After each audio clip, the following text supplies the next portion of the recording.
Here's how to speed up parts of video in CapCut.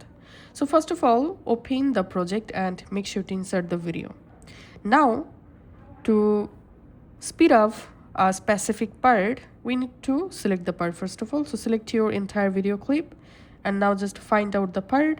For example, I want to speed up my video clip from this location. So here we have to select split. And now I'm splitting here, and now I'm just selecting this middle part to speed up. So as you can see, only this part will be speed up. Now here I'm selecting speed and selecting normal, and now we have to increase this level to speed up our video.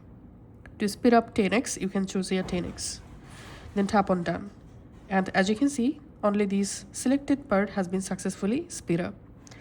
So that's how you can actually do it. Thanks for watching.